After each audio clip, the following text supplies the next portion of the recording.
Alrighty, everyone. Hello, hello, and welcome to today's pre-recorded edition of the Designer's Den.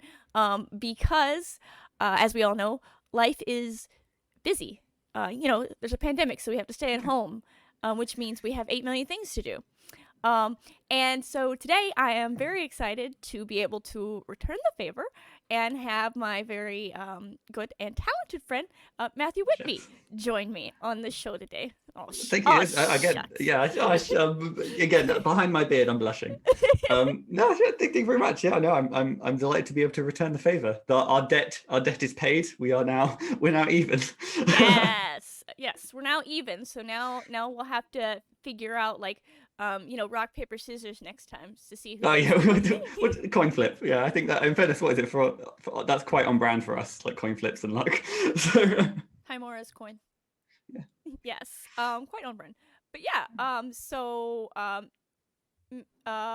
obviously, Matthew and I worked together on a project before, Taiki's Torment, and you've also collaborated with a ton of other people.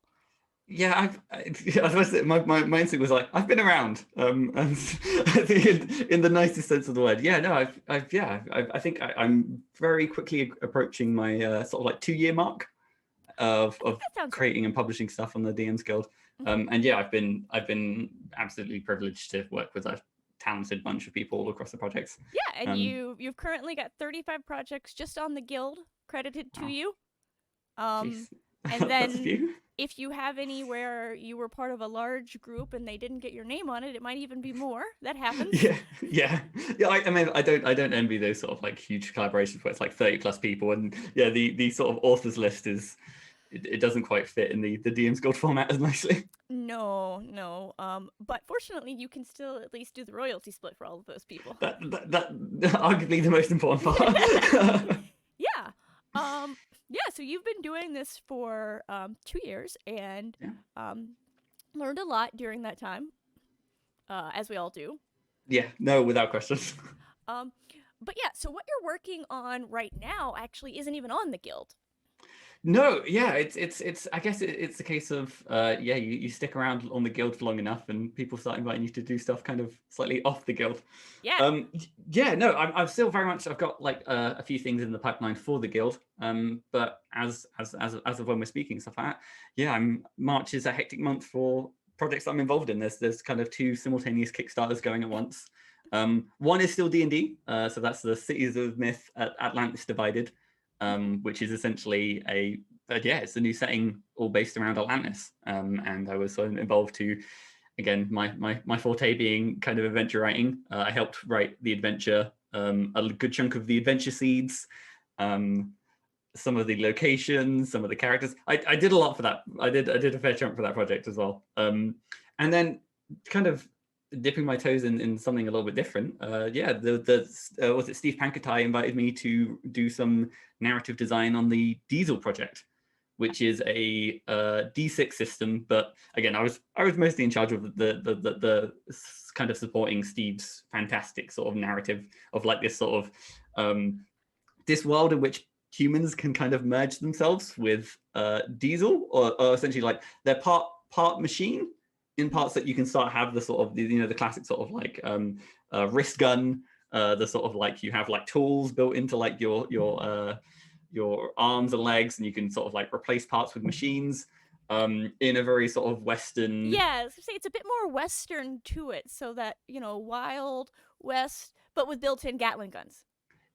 Yeah, I think that's probably the best way. Wild West with Gatling guns, but no, it's that sort of thing of any sort of the sort of mining towns on the edge of well, it's actually kind of at the edge of the world. There's this kind of wall in which everything kind of beyond there is anything goes, and the kind of it's about a lot of mining towns, and they're mining this thing called possibility. And yeah, Steve just kind of gave me free reign to come up with some of the core locations and some of the kind of factions involved. And I've got the core rulebook cover image there for Diesel, so you can see a little bit of the It's integrated machinery. It's yeah, it's beautiful. Yeah, and yeah, it's just one of the fun things about being involved in that project was because I was on the narrative side and not necessarily the mechanics. I got to be involved in the playtesting. Ooh. So that was kind of fun, and especially with Steve, who was actually our DM for these kind of playtesting sessions. He kind of kindly weaved some of the stuff that I'd been writing into the session, which was always like, because was it one of the things that I kind of like I'm most proud of is there's a place called the SS Last Resort, which in the map there it is essentially a cruise ship that has somehow ended in this sort of desert landscape that acts as a casino. And despite being kind of beached, it's kind of like this sort of, I guess, a haven of gambling and maybe morally ambiguous people. But yeah, no, it's you people are gonna want to gamble. It's Maybe morally ambiguous is what a lot of us do very well. And yeah. then kind of going back to the Atlantis one where you're involved in a lot more of the work there. I can't say that I'm terribly surprised knowing how much like you love lore and everything from our history. And got the cover image up there. It's a very colorful book. And Atlantis is steeped in lore.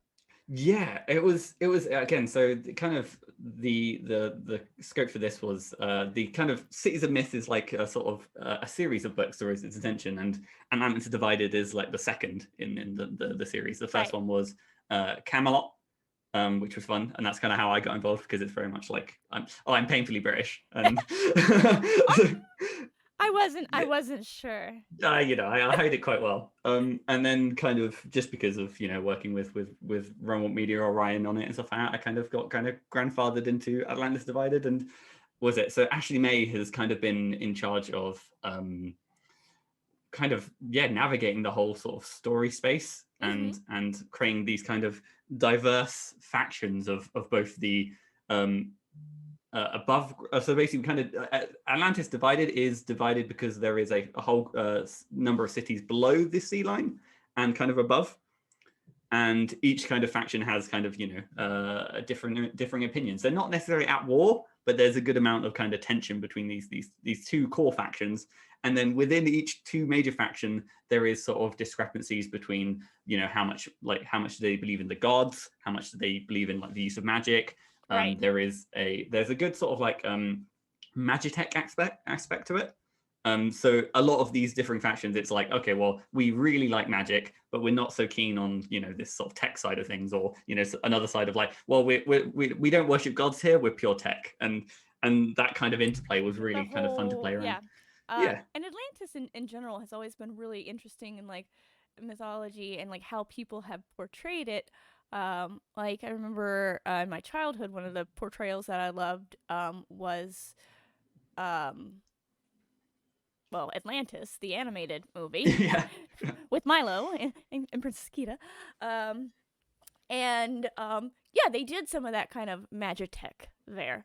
I think it's kind of great because like all the mystery kind of sort of like, well, why how did the city disappear and stuff like that, and was it like some horrendous accident, or did they just like all of a sudden decide we don't want to associate with everyone, so we're gonna disappear on purpose?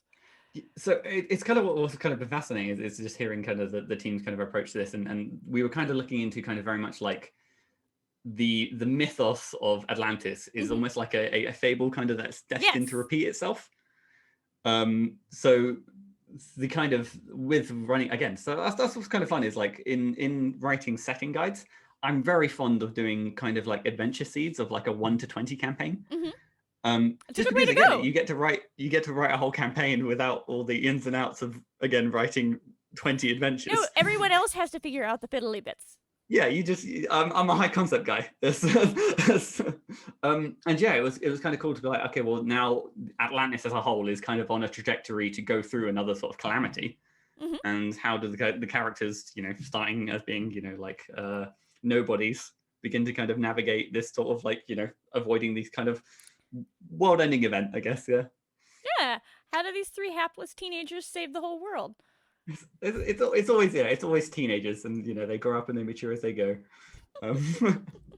But yeah, no. So yeah, it was a fantastic project to be involved in. Both Diesel and Cities of Mist and stuff. And yeah, it's just with it. It's just a shame that they're going at the same time. I wish.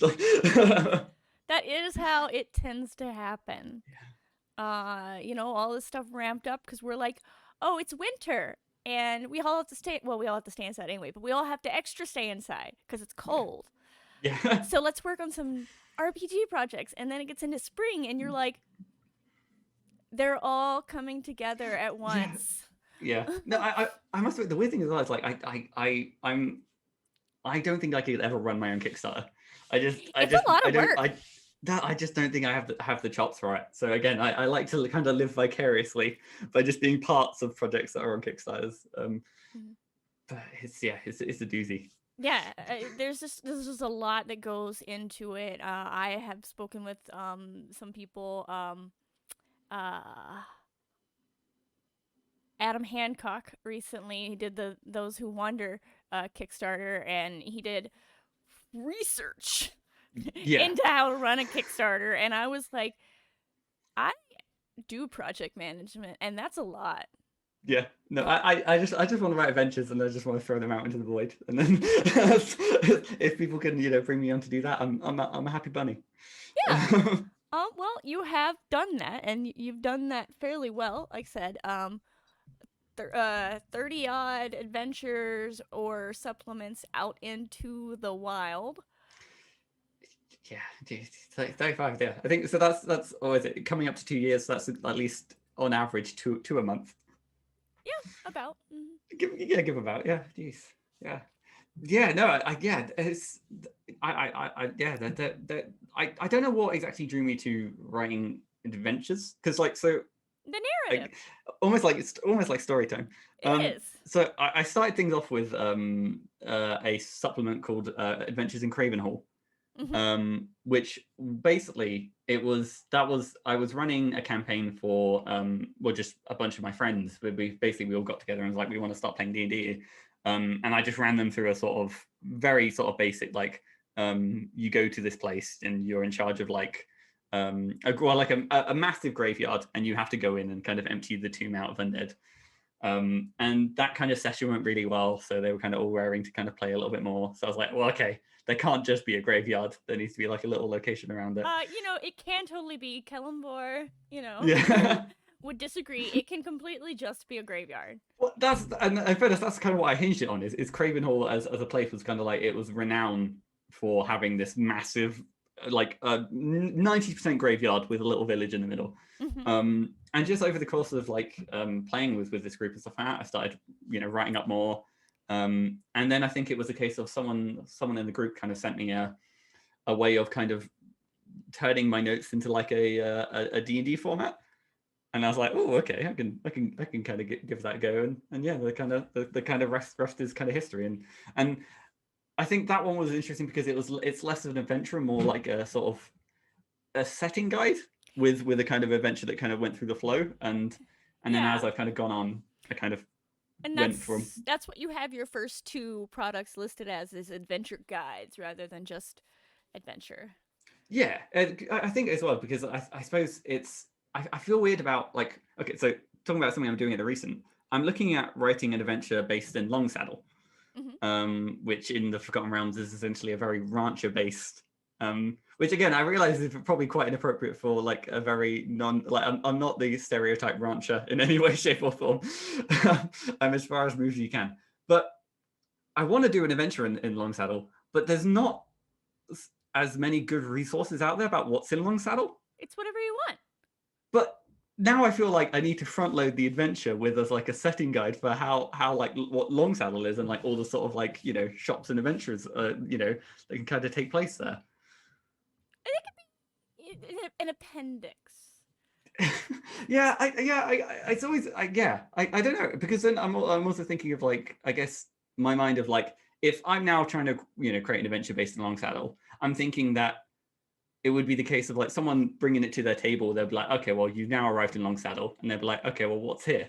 And then immediately kind of detouring away from the intention of the adventure. And Longsaddle is actually pretty interesting because again, now that we've done talking about my interest in kind of deep diving with lore, There's some interesting stuff. What is it? It's all about not the Harper family, but the Harpel family. Yes, the Harpel. And they're just a bunch of eccentric wizards who kind of run the town, but they kind of don't. And they have some influence.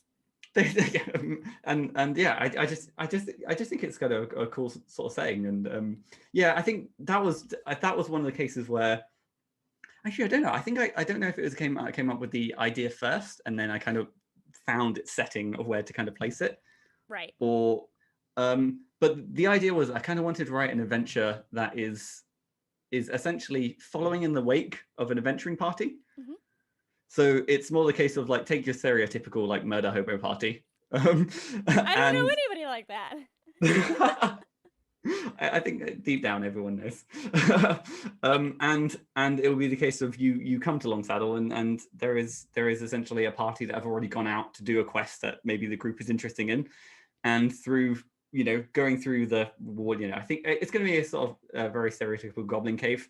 But that's because, again, Longsaddle has an interesting history with goblins. Yes. Because they eat them. Yes, they find them to be quite the delicacy. Yeah, which again, I'm not going to argue. I've never eaten a goblin, so I can only. They'd be rather stringy, stringy. Yeah. Yeah. But so yeah, so the idea that this group has kind of gone off to go and harass some goblins. And yeah, the kind of adventuring group is kind of following in the wake, and I like that sort of interplay of like, you're not the first adventurer in this group, you're the second, and kind of like, do you know the game? Was it Viscera Cleanup Detail? No. It is basically a janitor simulator. So you're basically you go into like a room where there is blood, gore everywhere. There is bullet shell casings. There is like, an absolute mess. And you go in with a mop and a bucket, and it's your job to clean up the whole place. And there's no real action in the game other than just sort of cleaning up. But if I can try and like, my intention is to tap into a little bit of that you're going in and almost like cleaning up after this group of ne'er-do-wells, I suppose. Yeah, I kind of what I imagine people have to come in after the Avengers. Yeah. You never really, again, Which, as I say, that was a whole sort of like plot hook in itself for one of the Spider-Man films. Yes, indeed, it was, and very effective. Yeah. So there you go. That's I'm making Spider-Man the adventure. Forgotten Realms, Spider-Man. Yeah. Spider-Man, super far from home. I suppose, would it be like Lothman? I don't know. Lothman. I don't know. That's like at odds with the concept of Loth. Yeah. Yeah. I suppose it would probably be Lothwoman. Probably is more. Yeah. Far more. Yeah. Yeah. Okay. So you talked a little bit about how there you had come across this town that you liked, and it had this whole aesthetic that you like. So when you're normally setting down to do an adventure, since that's what you like to do, like, how do you approach your design? You've got your blank piece of paper, or virtual paper, and do you tend to start with like a place, or do you have like a cool NPC in mind, or maybe a super awesome monster, or a theme, or like, there's a lot of different ways that people start. I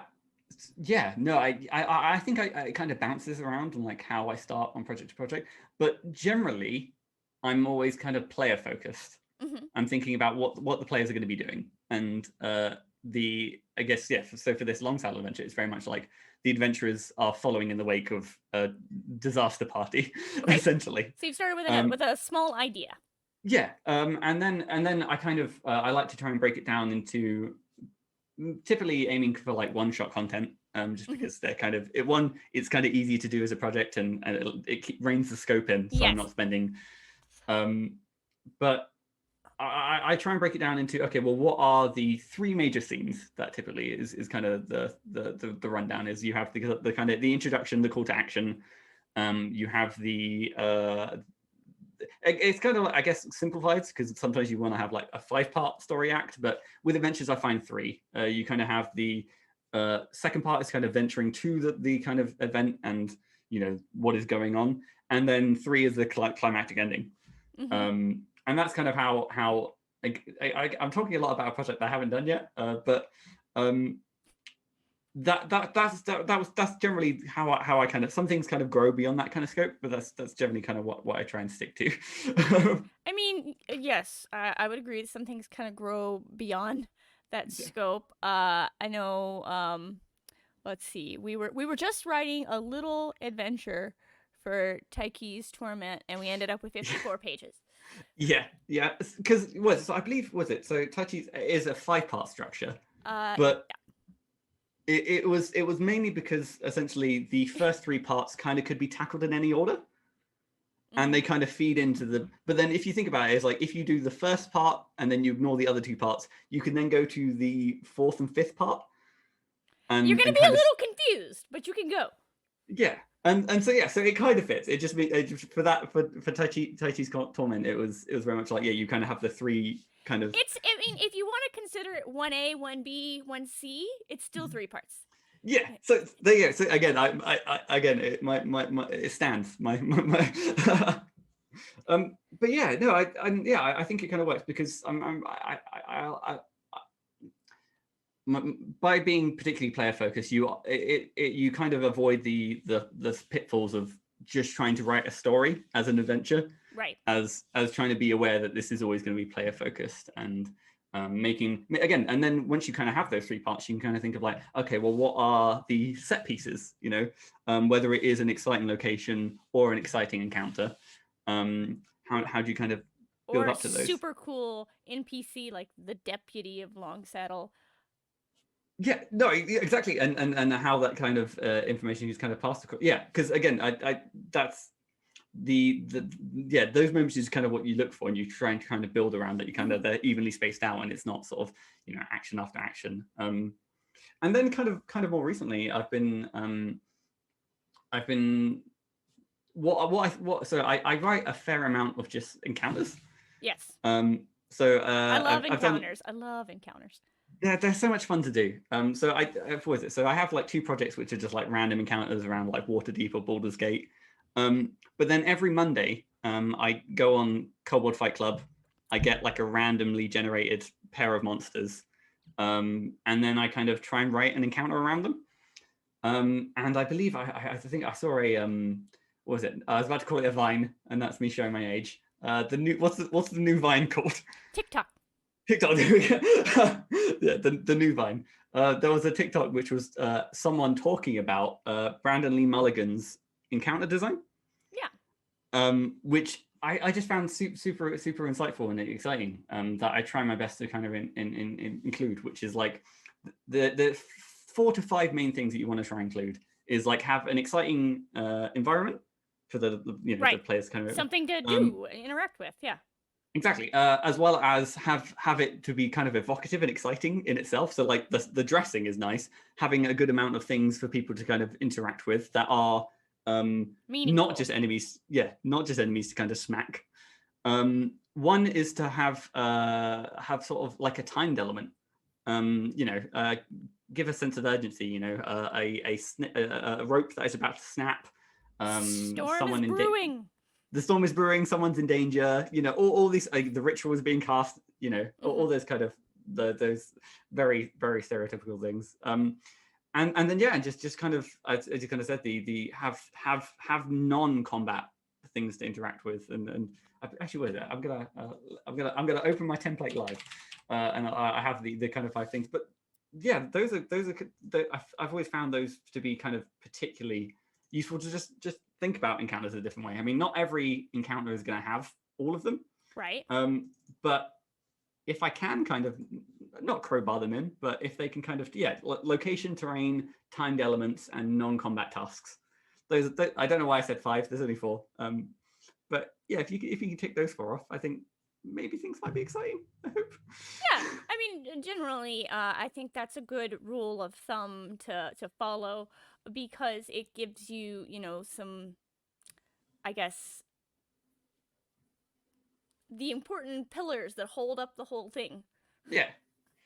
No, I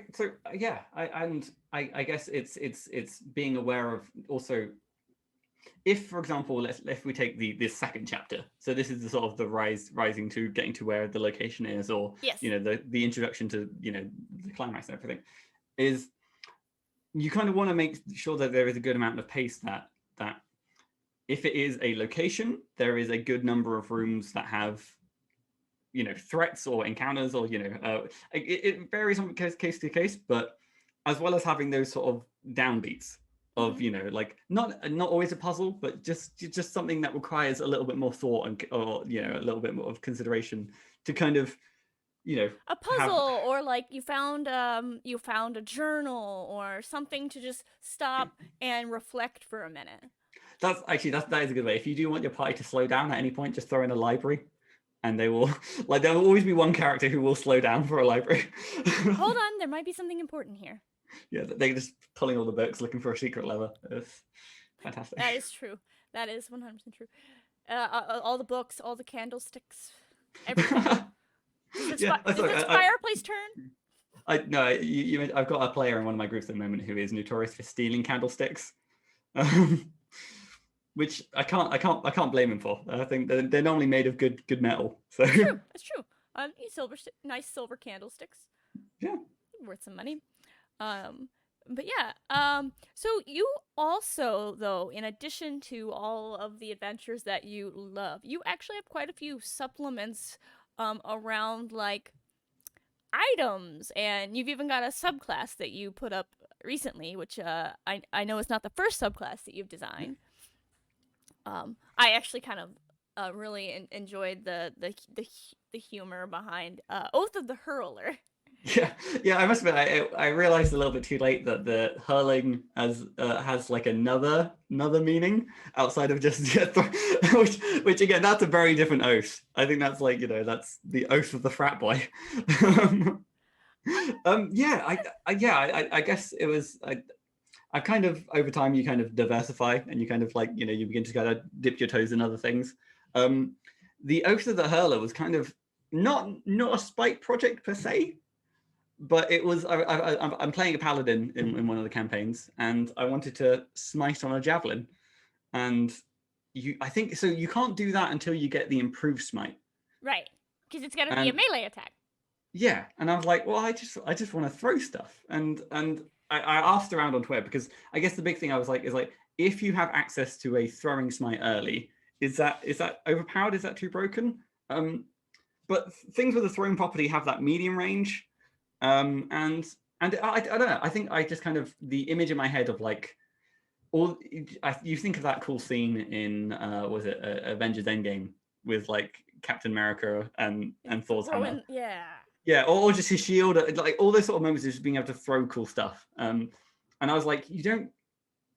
If you want to create a character that is all around like throwing things with this almighty power and stuff like that, it's waiting until you get improved smite is like a a little bit late for that. And it kind of has elements of being able to use this kind of thrown ability. And I think one of the, like your channel divinity is being able to kind of recall the weapon back to your hand. Very much like what is that? It was a dwarven throwing hammer that you could get in season 5. I think the epic Arc of the Mountain. Oh, it had a name. I think there is a weapon which is just called the Dwarven Thrower. Maybe. No, I thought it had like a name. But anyways, yes, I thought the idea of throwing your hammers and them coming back was so cool that I took the effort to collect 2 of them. I mean, you're sorted. Like again, and if you ever lose one, then you've kind of you've always got the. Yeah, I'm gonna throw one, and while I'm waiting on it to come back, I'm gonna throw the other one. I must admit, it was kind of an excuse to kind of dip my toe and release like a individual subclass, because the only kind of other ones I've done in the past was kind of related to the Curse class series. But those were also working with not only subclasses but whole new classes in themselves, which was a very very sort of exciting project to be involved in. And I think, I must admit, when you say like 35 projects, I kind of have to go back and look at some of the other stuff. And then you did the druid subclass, I know, in yes. And you were so anxious about that. I still. Oh, no, I'm not. I'm not still. That's yeah. I think it was weird because it felt. It was always a case of like when you're writing an adventure, sometimes you write an NPC or you write a sort of enemy that is, you know, Really unlike the cool. players. Yeah, yeah. Unlike the players in any way, and they have a collection of abilities that are just like very different. And it's like, well, sometimes it's like nice to say, oh, well, maybe this could be a player option. Mm-hmm. And I think it is one of the rare adventures that has a subclass kind of thrown in the mix. And It was just maybe I really should cool. maybe again I guess maybe I should separate the subclass and release that as like an indivigital project. Yeah, I haven't really, certainly. haven't really thought about it. Again, it's yeah, it was yeah. I must admit, Tai Chi's Torment was a exciting project, kind of from start to finish. I think was it the whirlwind that we had when we realized that there was a whole book about. We were just like, there's not much lore about Tai Chi. What can we do? And then I think you were just like, There's a there's, novel there's a whole book, about which exactly what we want. yeah, it was because we were looking at essentially the not too much of a spoiler, but it's all about someone trying to bring Bashaba and Timora back together, and we were just like, About oh yeah, yeah, and just like Dude Bro Lathander did back in history. he's so like honestly that I talk about like having like perspective challenging moments. That book single-handedly made me think Lathander's a bit of a but just the worst. It's He like just the like worst. the like the frat bro. It's yeah, no, I mean he just doesn't think he's also I must admit in law wise, doesn't Lathander like cause like a war as well? Yeah, So foresight's not really his gift. I honestly I'm at this point I'm on team like Amunator. I'm thinking they should make a comeback and just like Yeah, Lathander he's had his chances. some of the gods they're younger and they just a little careless with their Yeah. powers. That's yeah. So you just try and force two separate gods back into one because you were feeling a little bit sad. These things happen. Yeah. Uh, yeah. Um, so one.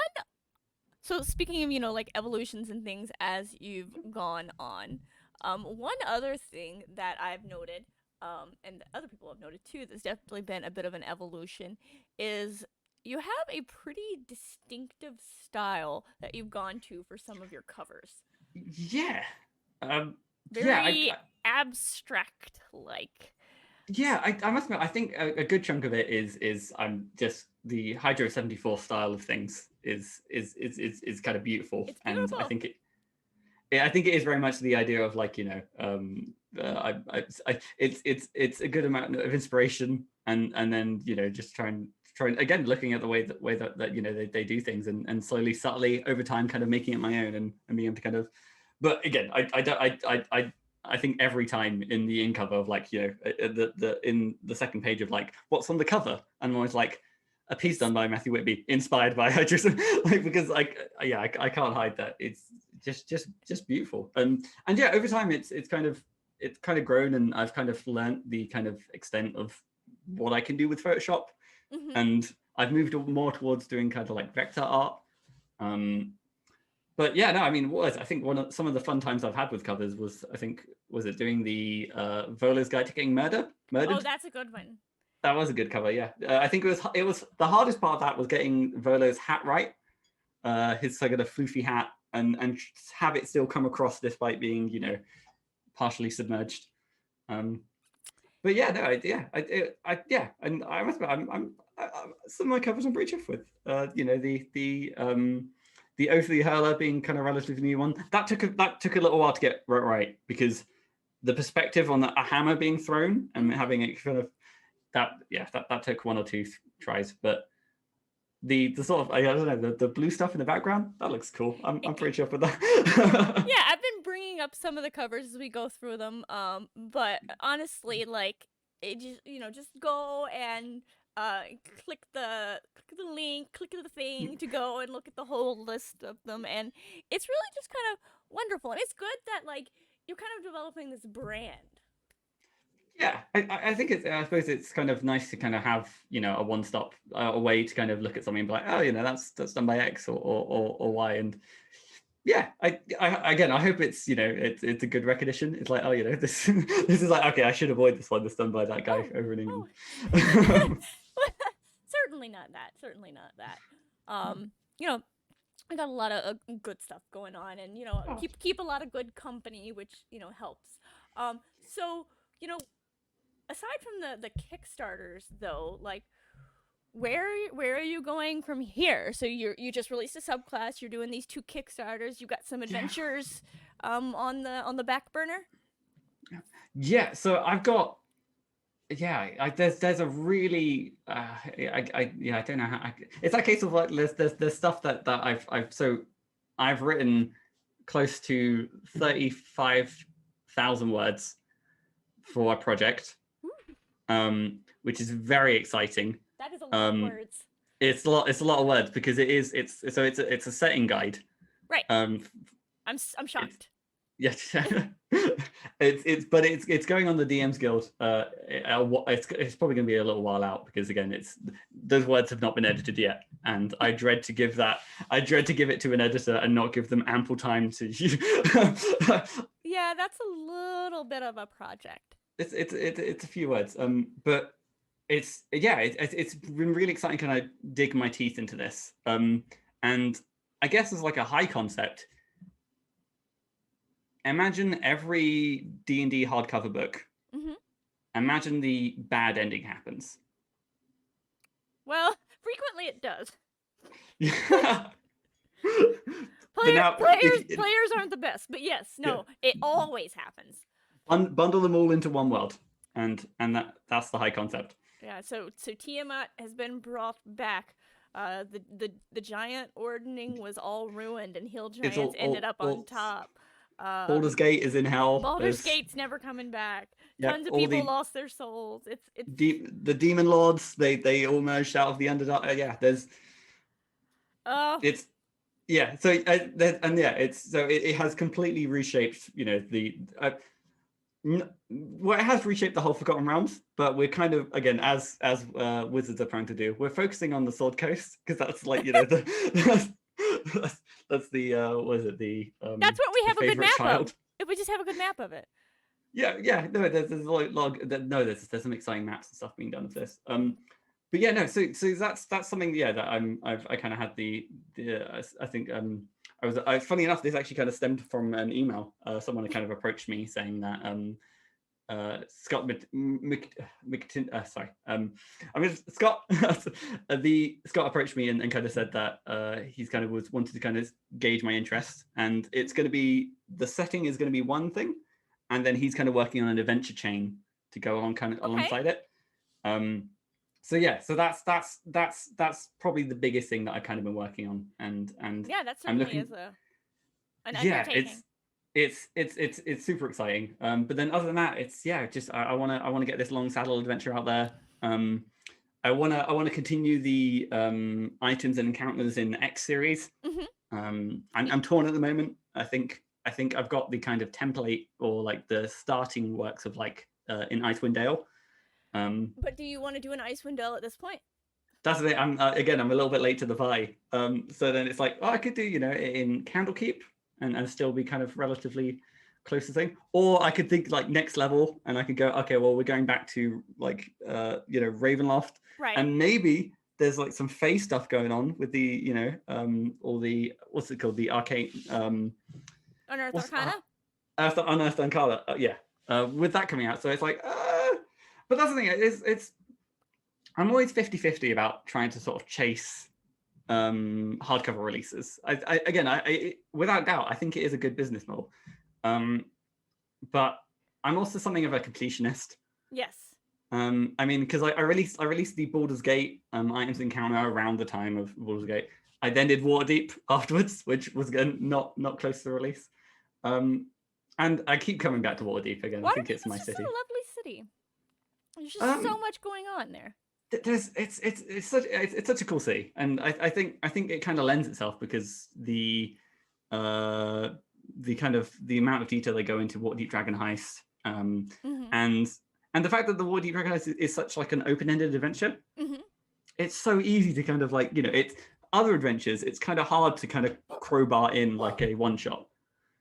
Because it's often like, during like, I don't know, Into the Descent of Avernus, you can't really like, do you want to go on a quick adventure? They're just like, right now we've got a few very important things going on, like, Baldur's Gate's going to be dragged into hell, or I mean, it's just a little important, minor importance. Like, who really is it going to affect if every? I mean, well, that's the thing is like, I guess the whole thing was all because of the Shield of Goth's influence. Yeah, but then it's like, well, I mean, were the people in Baldur's Gate super good to start off with? Because I know there's like some conflicting stuff of like Baldur's Gate in some of the previous editions used to be kind of nice. They're not really. I mean, like, obviously you can't paint the whole population with one brush, but they've never been really like, the most upstanding citizens. I guess, they're no Waterdeep, am I right? I mean, they're no Luskan. There's a hierarchy of Luskan and Luskan's down at the bottom. But no, I don't know. I think that's where I'm thinking. I do like the kind of items and adventures.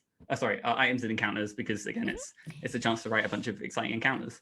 Yeah, and you can kind of because they're small bite-sized things. You can kind of do those little piecemeal while you're taking a break from these big mind-melting projects. So I'll pose the question to you. Where should I focus next then? I can't say. I'll just flip a coin, it's fine. Yeah, but no, like, honestly, like, the entirety of Sword Coast is nice. Yeah. Like, there's so many places there you haven't been. You didn't do a Chult one. I haven't done a Chult one, no. Yeah. And then we have, I don't really know where you would put one for the Giants. No, I mean, I guess, yeah, you'd probably have to do, like, again, it would be split into, I was about to say 5, but there's 6 giants. So like Storm Giants, Cloud Giants, Stone Giants, Hill, Frost Giants, Hill Giants. Fair. About 5. That sounds about right. Wait, Fire Giants. Fire Giants. Yeah. There we go. sorry, any Fire Giants out in the audience. Sorry, we forgot you. But yeah, I guess it would be the case of like there would have to be like six chapters, but that's another thing is like with the planning I've done for the items and encounters in Icewind Dale is like you start with like 10 towns. Yeah. And then it's like, okay, well, how many encounters do I want to do per town? But then it's like, okay, well, maybe like 5, but then that's already 50. And then you do like an additional one and kind of like surrounding. So that's like 55, which is you'd really need more than 55 because you have like the tundra, and then you have like the mountains, and then you have like the sea. I feel like you're making more work. I'm just giving you the divisions of land mass that I use. No, you are, and the kind of a good chunk of like walking over the kind of the frozen lake is going to be a completely different sort of encounter from. And then you kind of want to have a good range of options, and it's like, well, with 5 you can cover like a good level range with, and that's kind of what I think is kind of useful about the kind of encounter tools is they are all kind of they're easy to kind of pick up and throw in. You just drop them in. It's easier with tying them into hardcover books because then you kind of do have like a predetermined level range to play around with.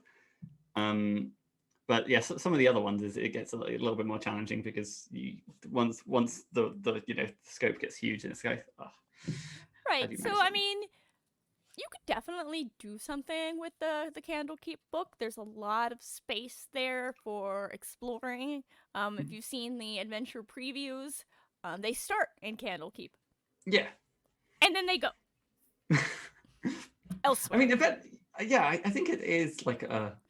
I must admit, I feel like I'm trying to think of like when, like the best time would be either to kind of set a campaign around Candlekeep, but the only other time I know about Candlekeep is the Baldur's Gate adventure, where they only go to Candlekeep just before they get sent to hell. Right.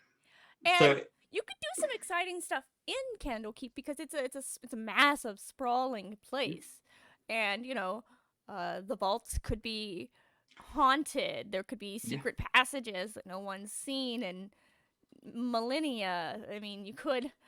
Oh, we were cleaning up and we dropped this book and we accidentally exploded this section of the library and the slot came out of nowhere. Can you? yeah. I must admit that sounds like the worst day for a librarian. Of just like we were just picking up a book, it exploded, then slards came in. Can you clean this up? Like. Yeah, no, and I think I think Candlekeep as well. It's kind of broken up into the kind of nice kind of divisions. And that's another thing is what's kind of great about encounters is the fact that they don't have to be combat encounters, and they kind of work best when they kind of work best when they're not. Actually, tell a lie. I have actually written some encounters for Chult. And that was for the start and end of the Ulu Salon. Which was like part of the so basically there was the Amaroon's it's basically was it the Amaroon's Almanac, Yes. Which was again a collection of like exciting sort of descriptions of locations, and each one kind of had like a appropriate adventure alongside them, and the one of jungles I got to write about in Chult of Ulu Tholong. Yeah, which I don't know what it is. Why do I always choose like to write about characters that I just can't pronounce? Because I used to say Tyke. That's what I used to say before you were like, I think it's Tai Chi. It's Tyke. Yeah. It is. I mean, you could try pronouncing some of the Moonshay Isles NPCs. Are there some doozies? Very Celtic in origin. The names are. There's a lot of consonants, and you don't pronounce them like consonants, apparently. But there's all the the sort of rolling the tongues, or just. Yeah. No, I learned some pronunciation yesterday from Eric Mingy, and I told him absolutely not. Just no, I'm not. I respect that you are probably, but no, I just can't. My brain does not comprehend that. If it was a person's name in real life, I would take more effort to. Oh get yeah. it right. You have more leeway with I'm just like Ulu Tholong is like a disembodied specter thing of like. So I have no respect for them. No respect for the disembodied specter.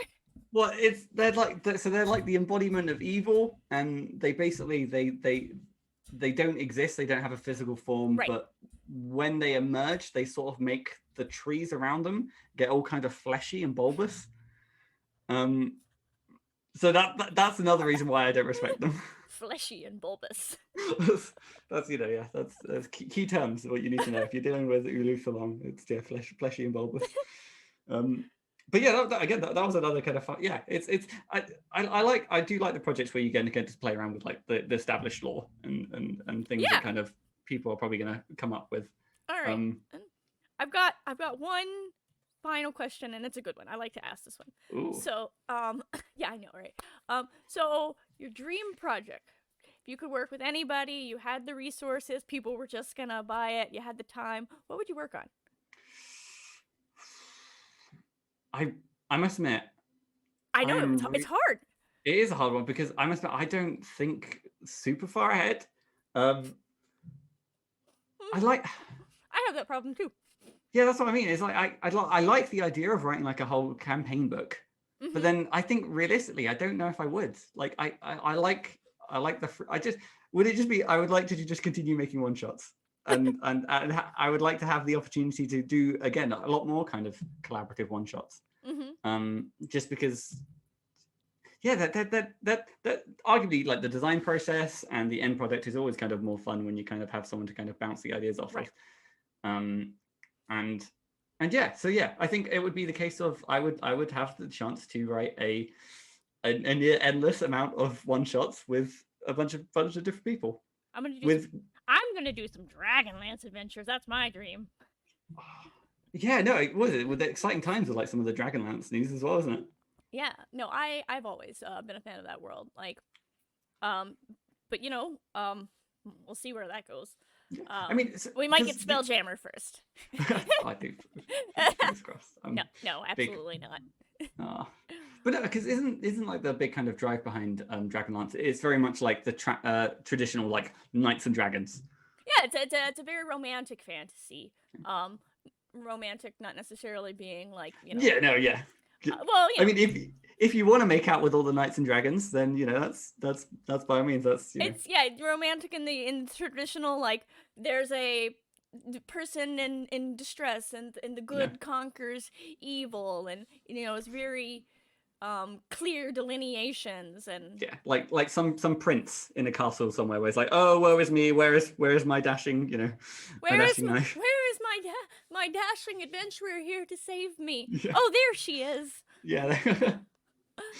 And then dragons bonding and or not bonding, and then big wars, and it's very typical storybook fantasy.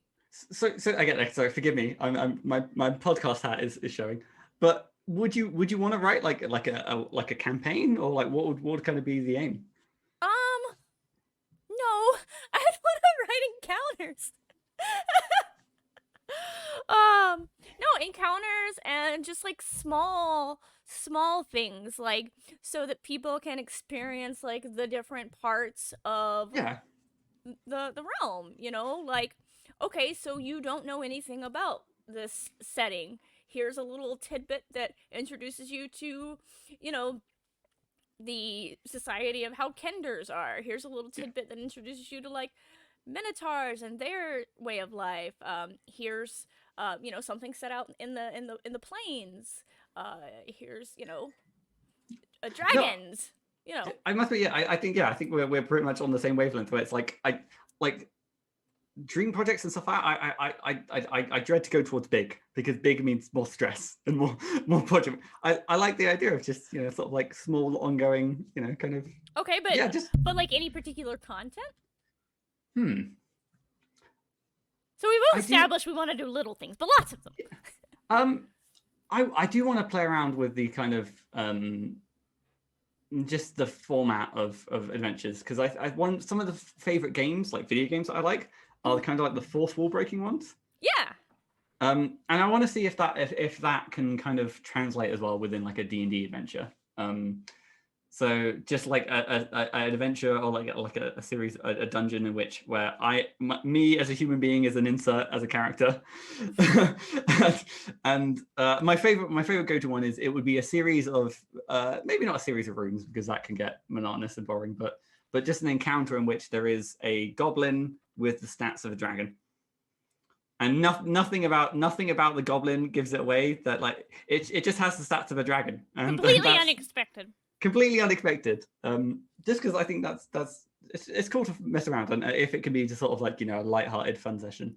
At that point, why not make it a Tarrasque? Why not make it? I think we've spoken about this before. Is I'm scared of writing for high-level buys. Who said it had to be for a high-level party member? we just it's so level 1 players are just so weak. We could just kill them so easily. They can't fight back. It's just one goblin. It would, it's tempting. Again, it depends how, like, again, when I come to write it, how I'm feeling that will change if it's a dragon or if it's a Tarrasque.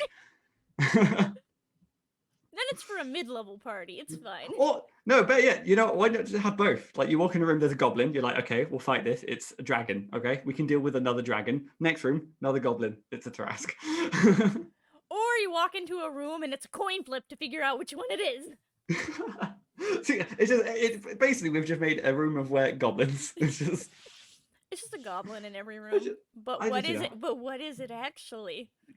I do like goblins. I think it's because I identify as a goblin. It's like there's a little goblin inside me that just is waiting to get out. I'm still team kobold there.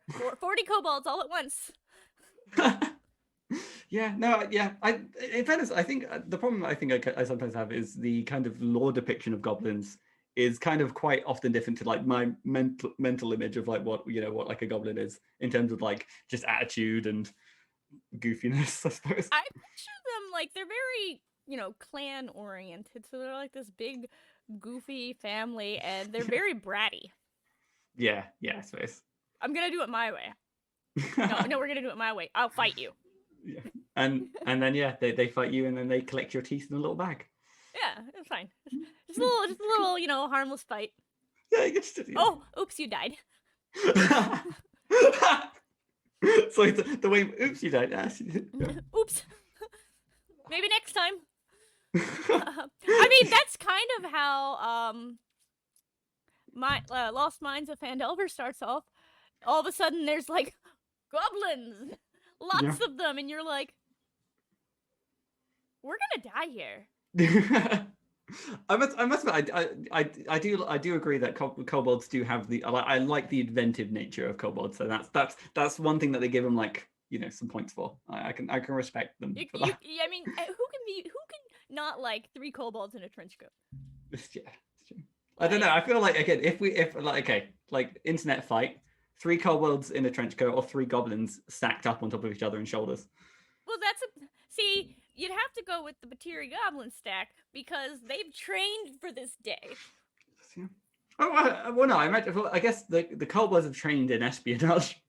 So the one thing the kobolds do have on their side is tactics. But they do have sunlight sensitivity, don't they? I don't know. I don't know either. I thought they did because they're like they literally live in mines. I have no idea. Have I just ruined kobolds for you? No. Oh yeah, they do have sunlight sensitivity. That's why they have the trench coat. That's why they need pack tactics. Yeah. Yeah, I was like, I don't think I've ever fought with kobolds in the daytime. We always come in the dark of night. They always come with their trench coats. Yeah. No, we raid the village in the dark of night. Yeah. We come as one in the dark of night. All 400 of us. I like the idea of like just a whole village of 3 kobolds, and they've kind of established themselves as like identities, and they're just like, no, we're not 3 kobolds, we are 1 human. Yeah, definitely, just 1 human. All right. Well, we are at the end of our time. My, how time flies. And so I just want to thank you again for being on the show today, discussing goblins versus kobolds and and all this fun stuff. The important matters in life. Yes, as always, it has been a delight. We'll have to do some encounters or something, Well, yeah, we'll get something done. Well, let's just find that one hole in our calendar that doesn't exist. Yeah. Oh. Yeah. No, truth. But yeah. No, thank you so much. No, delight. Thank you. And so you can find me next week live here. Same. Wait, is it? No, it's not live next week either. Next week, same time here, with Steve Fiddler. Yeah. So excited for that. And then we've got some more exciting guests. We've got Richard Malena, Bo Sheldon, Andy Dimps, and Alex Clippinger upcoming. So looking forward to getting to chat with all of those lovely humans and all 3 kobolds in a trench coat. Yeah. And while you're watching this, I'll be doing the virtual weekend running some epics. So you'll be able to find me at that in April too. So come hang out. Come leave a review for my epic that just dropped on the DMs Guild after you buy it. Buy and buy Matthew's stuff while you're there. Yeah, you don't feel obligated. Get the epic first, and then whatever you have left. We can... Don't feel obligated to either of us. Buy what you want. It's true though. It's your money. Spend it how you want. But that is it for this episode of the Designer's Den. Until next time, everyone. Bye.